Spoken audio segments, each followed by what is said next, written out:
Hey everybody, Mr. Armkey back with you again for Sec 110. Today we're getting into Chapter 3, which is Basic Cryptography.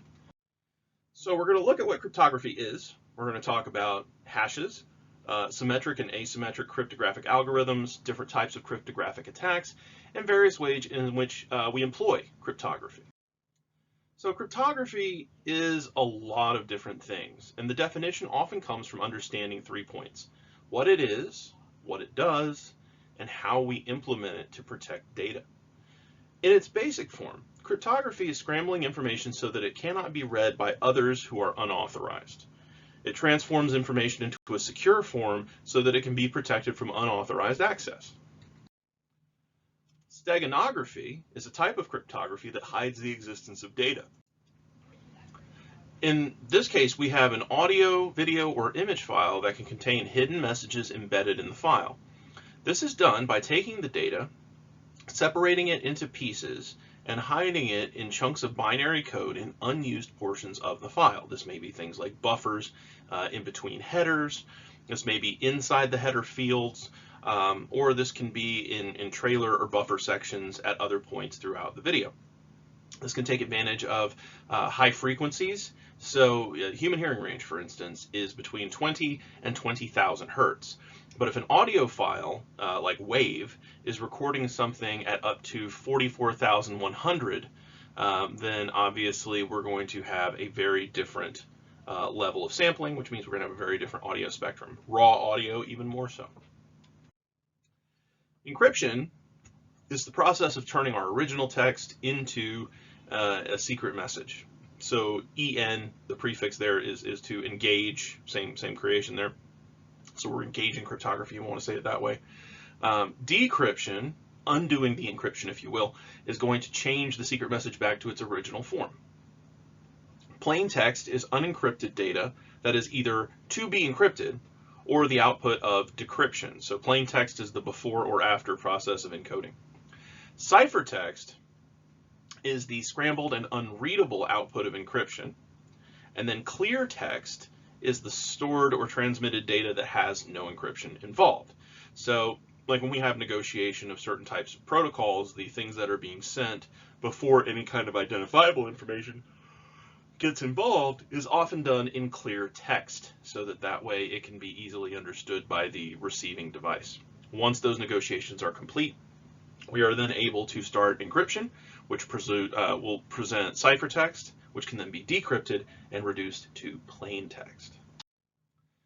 Plain text enters into the cryptographic algorithm, also often called a cipher. These are just procedures that are based on a mathematical formula that are used to encrypt and decrypt. And this is why cryptography often relies on mathematics, especially complex mathematics when we start getting into elliptic curves and things like that, because we want something that's predictable if we know the algorithm and we know at what point we originate. So if we have an origination point, X, we want the private key to be able to create the reverse of X or inverse of X. The key is just the mathematical value used to produce the ciphertext. So the key would be whatever part of the equation is the hidden variable, if you will. Once we have the key established, deciphering the key, or deciphering with the key, means that we'll go ahead and use the key to turn the message from cipher back into plain. We will also have occasionally things that are based on logical operators. So the XOR cipher is based on the binary operation exclusive OR that compares two bits. So remember that OR basically says if we have 1 or 0, 0 or 1, we could make sure that that is going to be able to present a particular result. Substitution cipher. This is where we are going to substitute one character for another in the alphabet. In ROT13 or rotation 13, we're going to rotate the alphabet 13 steps, or basically half length. So 13 steps is half the length of the alphabet, 26 over 2. Now, because 26 is not a number that's easily factored, it's 13 times 2, and that's pretty much it. 26 times 1, 13 times 2. You can't really do a lot of other shifts, but if you had something that was 20 characters long instead of 26, or 25 even, we can back it up to 25. Let's say we combine O and Q, that those are both the same, or things like that. Or, two letters that seem to be relatively close in terms of their physical appearance, so you can get away with that. At that point, you could then say, okay, I'm going to do it based on steps of 5, and I could do switch intervals there. I could rotate, 5 steps, 10 steps, 15 steps, etc. So here we have a transposition to where it is a one-to-one relationship between the first half of the alphabet and the second. So A becomes positionable to N, O becomes positionable to B, C to P, Q to D, etc. We could have it to where we have it inverted, to where we have a rotational inverse 13, which basically N becomes equivalent to N, L is O, K is P, until we get to A equals Z. So there's a couple of different positionals that we can use at that point. But with this particular ROT13 cipher, we can see here that we have security encoded as the result there, 19, 5, 3, 21, 18, 9, 20, 25. If we pass it through the ROT13 filter, we will then see that security becomes FRPHEVGL. The XOR cipher will then allow us to test whether or not we have a particular result based on 0, 0, 0, 1 and 1 is 1, 0 and 1, 1 and 0 is 1. Security combined with flapjack, which is just our combinator, whatever we use to do what's called an OTP, or one-time pad, allows us to generate the numerical representation 1509 02 05 18 08 1712. So again, if we look at the representation there, 15 of course is going to be O, 9 is I, getting all the way to the end, which is 12 for L. So you could have that represented in a number of different ways. Modern cryptographic algorithms are not quite as simple. Modern cryptographic algorithms do not need to be human breakable. People shouldn't be able to crack it out with a piece of pen and paper. It should be something that's computationally intensive. These underlying mathematical formulas will depend on the quality of random numbers, which means that we have to kind of explain what a random number is when it comes to computing. We have a situation where we have a random number generated. We can't really have true randomness in a computer, so we have to look at seed values, things that can generate a random number by approximation. So this would be what's called a pseudo-random number generator, or sometimes it'll just be abbreviated as RNG. Two factors that can thwart threat actors from discovering the key would be things like diffusion and confusion. If a single character is changed, that should result in multiple characters of the ciphertext changing. That is an important thing that doesn't necessarily happen with substitution ciphers. Confusion, which is where the key does not relate in a simple way to the ciphertext. These are what we call multi-round encryption systems. They'll often have a number of functional ones. I may have to show you guys an example at some point with the substitution and transposition ciphers that they do for the alien language on the show Futurama, which has, I believe, either 3 or 4 mathematics, people who have a master's in mathematics, and at least one, I believe, Dr. Ken Keeler, who has his PhD in mathematics. Cryptography can provide 5 basic protections that we look for in information security. Confidentiality, integrity, 2 of the triad that we looked for before. Another one, authentication. So not availability, but authentication. Confidentiality says we can only have authorized parties viewing confidential material. Integrity dictates that information should be correct and unaltered. What we advertise is what you get. Authentication basically says that the sender can be verified in some way through cryptography, credentials, etc.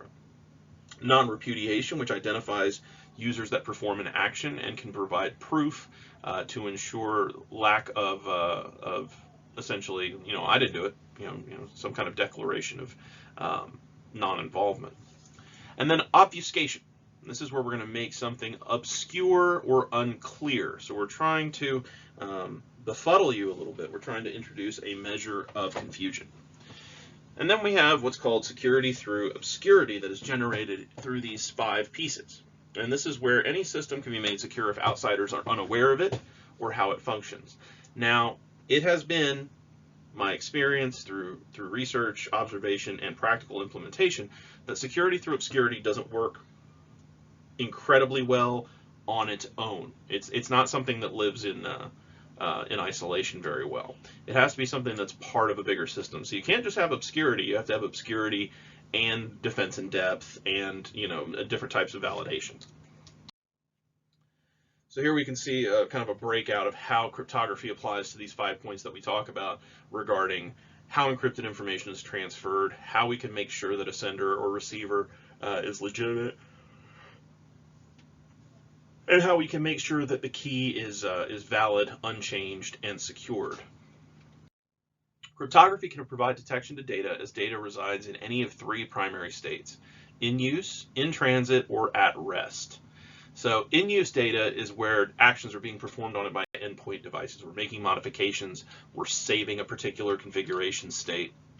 Data in transit is where it's moving from point to point, and data at rest is when it is stored in electronic media in archival form. Now please note that data in use and at rest can occur on the same media very easily, and then data in transit, of course, is going to be passed along not only the hard drive of the source device, but then the NIC, the cable or wireless interface. Then it's going to pass through either an ad hoc or infrastructure system and pass on to the recipient. And at that point, the NIC and hard drive and RAM of that machine would also have to be cryptographically secured.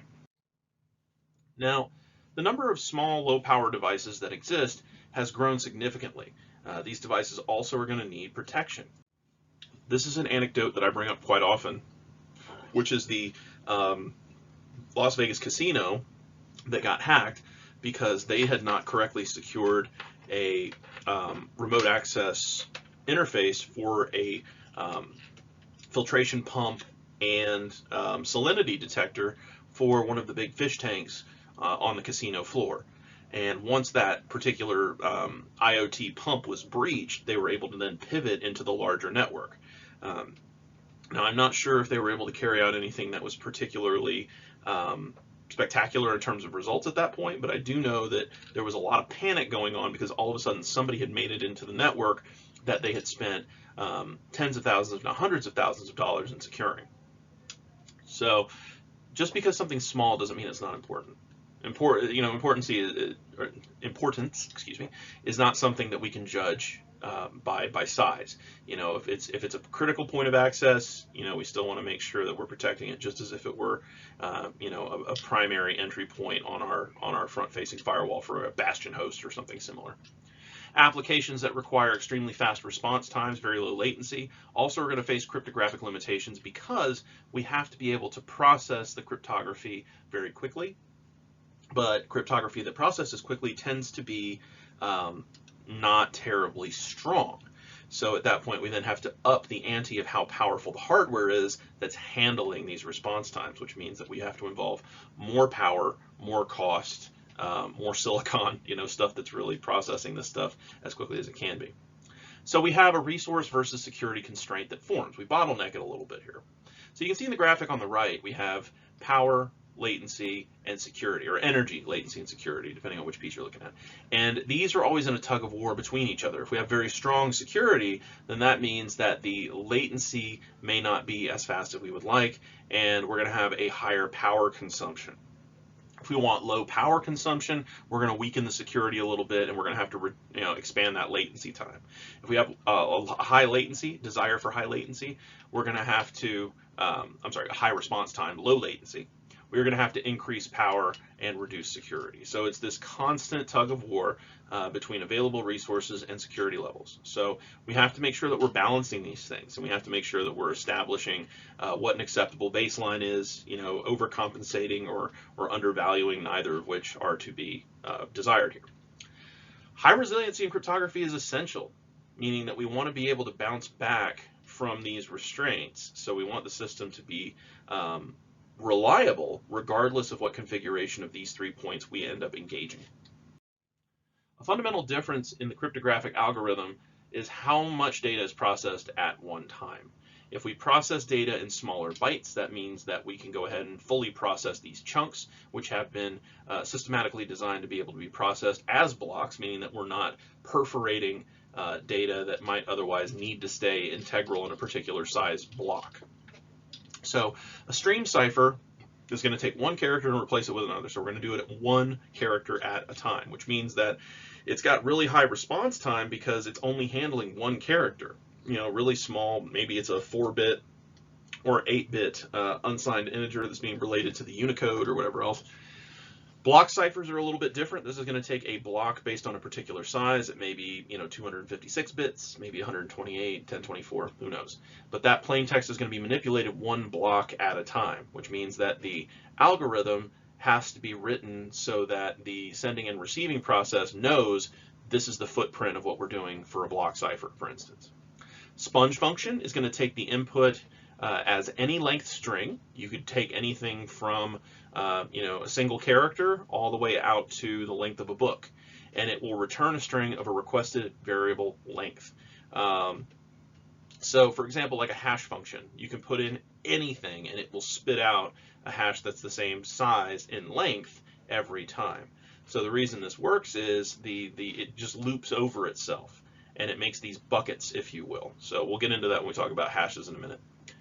3 categories of cryptographic algorithms, hashes I already pointed out. Then we have symmetric and asymmetric algorithms. Symmetric meaning, of course, that both sides operate in the same capacity. Asymmetric meaning that they don't. And this is usually defined by what type of key is being used. Symmetric cryptography means we're going to use the same key on both sides, kind of like a double action deadbolt. An asymmetric cryptographic algorithm means that we have to use different keys on both sides, and this is where we usually deal with public and private keys. Hash algorithms are going to create a unique digital fingerprint of a set of data.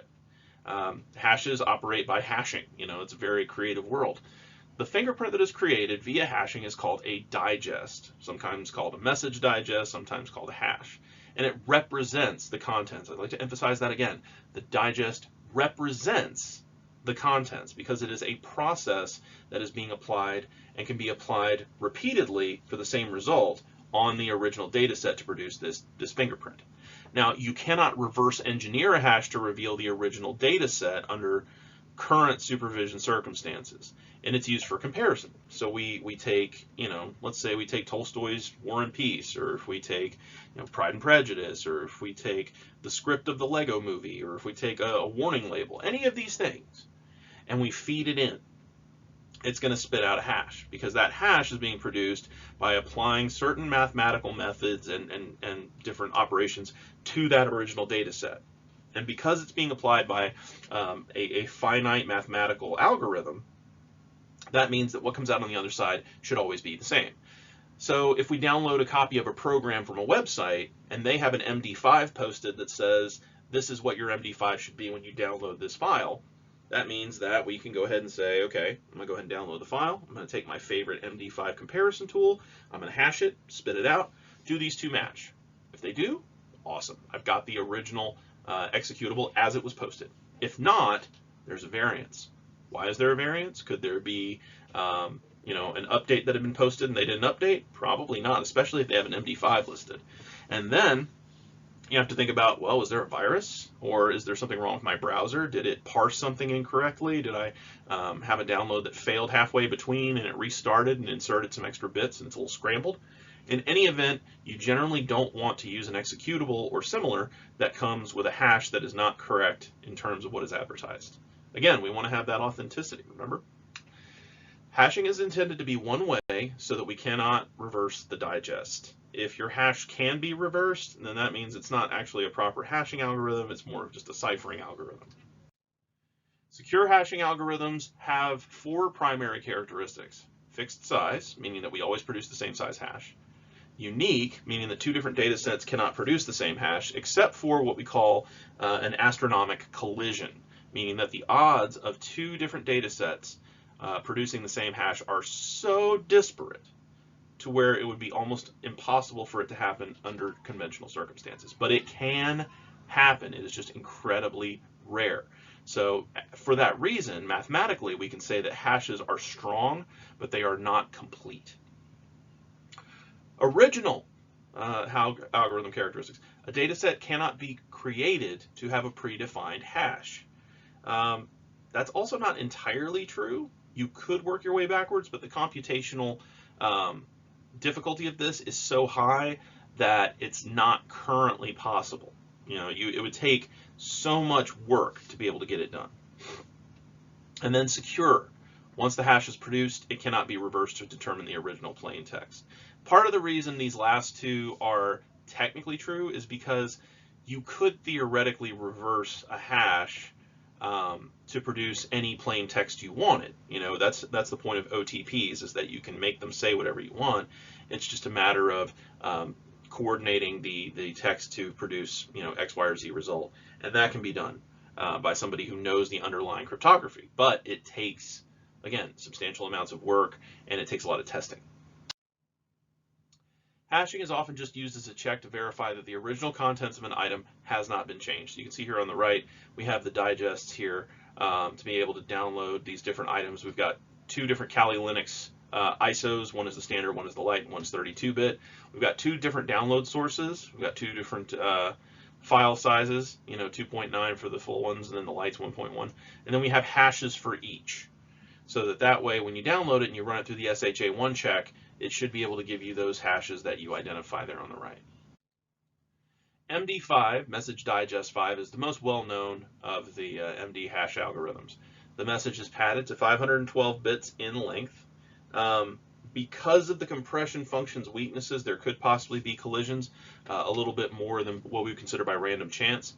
There are other hash algorithms that are recommended, but if you need just a quick comparison, especially if you're posting stuff on SourceForge, things like that, MD5 works okay. SHA is much more secure than the MD format. SHA-2 is currently considered to be a secure hash. About 6 years ago, they announced SHA-3, and for low-power devices, it is considered suitable. There are some differences in how the compression is dealt with and how it optimizes the code based on low-power data consumption. RIPE-MD, Race Integrity Primitives Evaluation Message Digest. It almost sounds a little racist when you read it that way, right? The primary design feature of RIPE-MD is that there are two different independent parallel chains of computation. So this is kind of the Henry Ford assembly line model, to where we have two different drivetrains kind of going side by side, and the results are combined at the end of the process. We've got three current versions of RIPE-MD that we look at most commonly: 128, 256, and 320. So basically what we're saying is we're sticking to powers of 2 for the first two, and then we've got two 160 character strings that are pulling through for that. And I believe the 8 bits at the end are for parity for each string, and then they're discarded as opposed to I believe it would be 168 otherwise. And I think there's 16 characters that get tossed. HMAC, Hash Message Authentication Code. This is a variation that provides improved security using a shared secret key that is possessed by both sender and receiver. So this has to be pre-negotiated before the message can go through. The receiver is then going to use that key to decrypt the hash that passes through the other side. So this is an instance where there is a hashing algorithm, but it is specifically designed to have a decryption system to reverse the original encoding. So it kind of borderlines the whole hashing thing. It is a hashed message rather than a hash itself. So it's a variation. So we talked about symmetric versus asymmetric a second ago, and we've seen this graphic before. Now we're going to have a little bit more information. We can see here that Alice and Bob both have the same key for encrypting and decrypting information. Original cryptographic algorithms were symmetric, and this means that you would actually have to produce the key and provide it to whoever you wanted to send it to before you could do any kind of processing over the net. So common algorithms that operated this way would be DES, 3DES, or triple data encryption standard, AES, and several others. DES is based on product that was originally designed in the early 1970s. It uses a 56-bit key and is a block cipher. So this is 64 bits minus 8. Again, we use that little 8-bit parity check at the end quite often.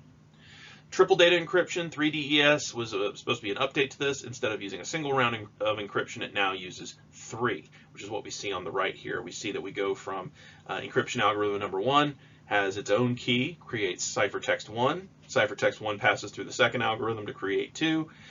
Second ciphertext passes through the third algorithm to produce the final ciphertext, which is then used. Then the decryption process has to pass through the same process in reverse for decryption. So that means that all 3 algorithms have to be operating correctly and with the correct keys in order to be able to pass the information back and forth correctly. More secure versions will use different keys for each round. Some of them will actually re-cipher using the same key, which I feel is kind of a waste of time. You definitely want to make sure that you're incorporating as much diversity as possible in these algorithms. AES was approved by the NIST, National Institute for Standards and Technology. It's a symmetric cipher. It was approved at the turn of the millennium, 2000, as a replacement for DES. So on every block, which in this case is declared as a 128-bit block, of plain text performs these 3 steps. It's designed to be pretty well future-proof, at least for another couple of years. We'll see. The nature of research into cryptography and the amount of field testing that these new algorithms are sustaining means that new algorithms are produced all the time, and we have to kind of see whether or not they have the fortitude to last over a given period of time. So you'll see that different agencies may or may not approve a particular style of encryption. Some other algorithms we look at would be an RC. Ron Rivest is the father of the Rivest cipher, so there's several different algorithms that he designed that have kind of gone out into the world, and there's a whole family of those. Blowfish, there's also Bluefish and Twofish that are from the same origin point. These are block ciphers operating on a 64-bit block, and they generate key lengths from 32 to 448 bits.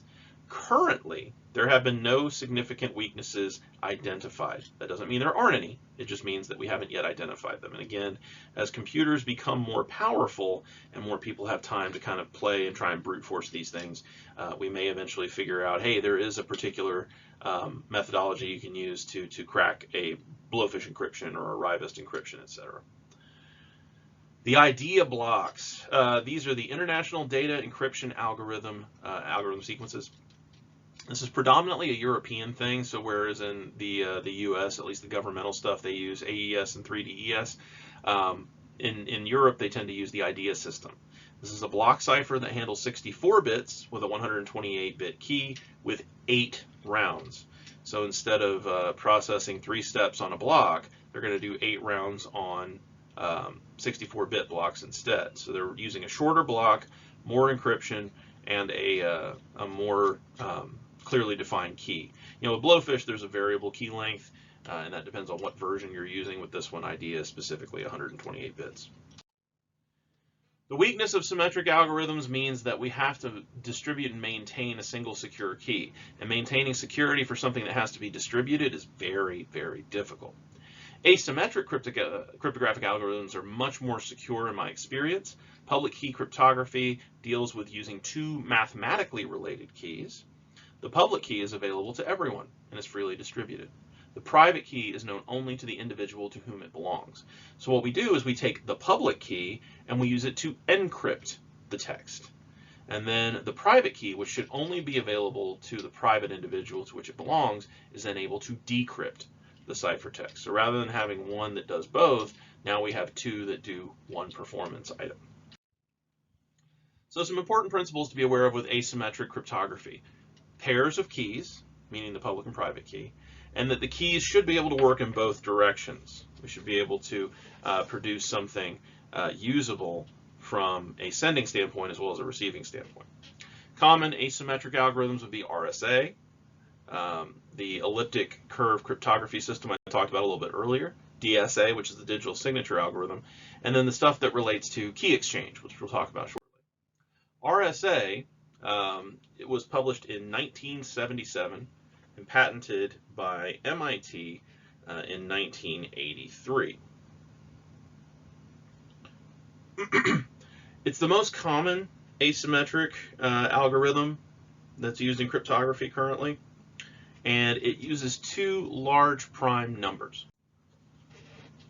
The name comes from the surnames of Ron Rivest, Adi Shamir, and Leonard Adelman, who publicly described the algorithm in 1977. So the factoring problem is the security that is used to generate here. It's just the practical difficulty of factoring the product of two large prime numbers. So breaking RSA encryption is often called the RSA problem because of this. It's relatively slow, so it's not often used due to direct encryption, but more often than not, it's used for the transmission of shared keys for symmetric key cryptography. So it's used as kind of an aside for symmetric cryptographic algorithms rather than a standalone. ECC, which we can see measured here on the graphic on the right, figure 3.9, basically says that we have users sharing one elliptic curve and one point on the curve. So we have the curve and the point thereof as being a recommendation for the secured points. This uses less computing power than prime-based asymmetric cryptography, so key sizes can then be smaller, and you can have a faster response time. It's considered an alternative for prime number-based asymmetric cryptography for both wireless and mobile devices. So we can see here, if we have a central point known as B, and we are able to pivot a straight line up or down, we can then measure the height of the slope of the line, essentially, and where it collides across the curve. And as it pivots, we should see that there are anywhere from 2 to 3 points that should be observed as it goes across. DSA, the digital signature algorithm, is basically just going to use the digital verification system of an electronic signature. We're going to have a digital signature that is produced, publicly and privately, and be able to use it to transmit back and forth to identify what matches and what does not. The sender is verified by sending this digest to create the digital signature, and it prevents the sender from disowning the message. So for somebody to have repudiation regarding a digitally signed message, it would have to be that their device was compromised, not that their signature was compromised. Key exchange. There are three primary solutions we talk about here. Technically there's two, because they're all based on Diffie-Hellman except for perfect forward. Diffie-Hellman by itself, Diffie-Hellman ephemeral, Diffie-Hellman elliptic curve, and then perfect forward secrecy. So several of the more common cryptographic attacks include those that target weaknesses in the algorithm. And of course that means that in an environment in which we try and have clear and open discussions about how an algorithm works, we have to make sure that even though you know how the algorithm functions, it still provides a level of secrecy. Another piece is to exploit collisions. As we talked about a little bit earlier, there are certain older algorithms that, due to their computational intensity relative to the time frame in which they were produced, now you can actually formulate how to exploit collisions rather than dealing with directly exploiting other aspects of the algorithm. Something that was produced in the 70s was built on the idea of the computational power that was available at that time. Here we sit now 40, almost 50 years later, and there's a significant difference in the computability of certain hashes and other algorithm products that can be made. Attackers can focus on circumventing algorithms by using things like known ciphertext attacks. So again, this kind of ties back into the whole computability thing. If we know that we can produce a hash based on a given result, then we can try and reverse engineer that original text from that hash. In certain cases, it's a big qualifier for most hashes in the current process that no matter how strong the computability is, you should not be able to reverse that hash. Downgrade attacks. Trying to walk something back to an older deprecated standard. So you'll hear what's called walking the dog, where you'll try and take something like TLS and you'll move it back from like version 2 to like 1.5, 1.2, 1.1 for compatibility until you get to a version that allows you to crack it. Deprecated algorithms, as I said, using older versions of stuff, and then taking advantage of an algorithm that was not implemented correctly or properly. So for known ciphertext, we can use statistical tools to try and find patterns. So we know what language it originates in. We can identify distribution of characters. We can see patterns emerge when more common letters are used. We can test for null ciphertext. We can test for management frames, things like that, to establish patterns. As I said, the downgrade attack is forcing the current high security mode to be abandoned and walk back to an older or less secure mode. Deprecated algorithms, as I said, there's known vulnerabilities, so that's something we want to avoid. Improper implementation. This is also known as misconfig implementation. Many algorithms have several different configuration options, and if you don't know what you're doing, they recommend that you go to the default. but you want to make sure that careful consideration is given to these options, because if it's implemented incorrectly, there is a level of exposure that becomes present, especially if you use something that relies on multiple rounds of encryption or things like that. If they're not set up correctly, initial rounds or even secondary rounds could be exposed as clear text. Here we have an example of a collision attack. So based on collisions, what we say is we have two strings that are different that produce the same result. And the likelihood of these things are as follows. So if we look at, for example, the number of hash values that are available at 32-bit, 64-bit, and 160-bit, we can start seeing where these odds will start to fall. So if we have a 32-bit hash value with 77,163 different values, the odds of a collision are 1 in 2. Okay, and then as we go further and further down, you see that the odds start changing. So we've got some comparisons here. The odds of a full house in poker, 1 in 693. So between the 609 million and 192 million hash values at 64 bits, the odds of being struck by lightning, the odds of winning a 6/49 lottery, the odds of dying in a shark attack, and the odds of a meteor landing on your house. We can see that the unlikelihood of these things keeps pushing further and further out. And we see that the likelihood is significantly changed by the number of hash values and the length of those hash values that are present. So whenever we talk about collisions and things like that, we have to talk about the birthday attack paradox, which says that for there to be a 50% chance that someone in the room shares your birthday, 253 people would need to be in the room. Now, people would often argue that it should be closer to 182, which is about half the year. 365 over 2 is 182.5. Instead, we're going to increase that by almost a factor of 50%. We're going from 180 to almost 270, give or take. So that's just shy of 50% boost. So call it 45%. So because of this, we need to look at it mathematically. Let's consider a hash that takes an arbitrary message and outputs a digest of n bits. So whatever the digest is, it is a fixed n length. So the total number of possible digests that should be produced is 2 to the n power. So an average of 2 to the n over 2 messages would need to find a collision. So for example, if we follow this, we'll find that a 64-bit digest in the birthday attack methodology would take 2 to the 32nd power tries, which is the number of IPv4 addresses that are currently available on the planet. So about 4.3 billion. And then, of course, if we add an additional digit or whatever else, we see we double each time. So 2 to the 32 is 4.3 billion. 2 to the 33 becomes 8.6 billion. So pretty significant scaling growth, if you will. So cryptography should be used to secure, as we said before, data in transit, data at rest, and when it's possible, data in use. This includes individual files, databases, removable media, and data on mobile devices. We can apply cryptography either through hardware or software. File and file system cryptography are both available, meaning that we can either encrypt or decrypt files one by one or encrypt or decrypt an entire drive. Pretty good privacy, also called PGP, is a pretty widely used asymmetric cryptography system. It's used for files and emails on Windows systems. Involves what's called GNU Privacy Guard. This is an open source product on Windows, Linux, and Unix operating systems. It's another open source alternative based on PGP, so it's the same general idea, but it is a little bit of a different item in terms of how it operates. Very, very close, but again, open source product, meaning transparency. We can see the source code. So if we can see the source code and it still works, that means that it's a good algorithm, because with the source code, we should be able to say, aha, let's find a way to reverse this particular encryption.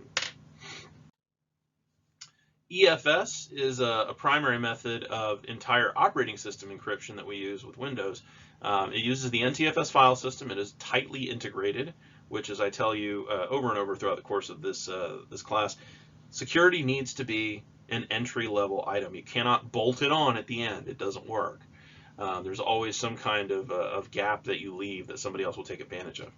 Encryption and decryption are transparent to the user, meaning that there's no functionality that is visible to the user that shows that encryption or decryption is occurring, unless, of course, we do a full disk encryption, in which case we will then, when we need to reverse it, have to go through the process of decrypting the entire disk, which is very laborious. I had one of my students do this over a weekend, and he encrypted. That was really fast. Decryption took 2 days. So, it kind of depends on how it's set up. Full disk encryption is going to protect all of the data on the hard drive because it encrypts the entire system volume, including the registry. This prevents attackers from accessing data or booting from another OS or placing the hard drive in another computer. Software encryption can be subject to attacks to exploit its vulnerabilities, so we have to be aware that also hardware options should be used, kind of like when we talk about firewalls. Now, cryptography can be embedded directly in the firmware of a device, or in whatever hardware implementation we need. This is going to provide a higher degree of security, and it can be applied to things like USB devices, stuff that's slightly more portable, as well as standard hard drives, which we often think of as being much more interchangeable. Hardware encryption options tend to include trusted platform modules and hardware security models. USB device encryption is based on the idea that the input-output controller for the flash drive will have an encryption circuit built into it, so that way several different security factions will be able to be implemented right away. It won't connect to a computer unless the correct password has been provided. All data that's copied to the drive is automatically encrypted. Tamper-resistant external cases that automatically show if somebody's tried to mess with it. Administrators can remotely control, track activity, and wipe a device if it's been compromised.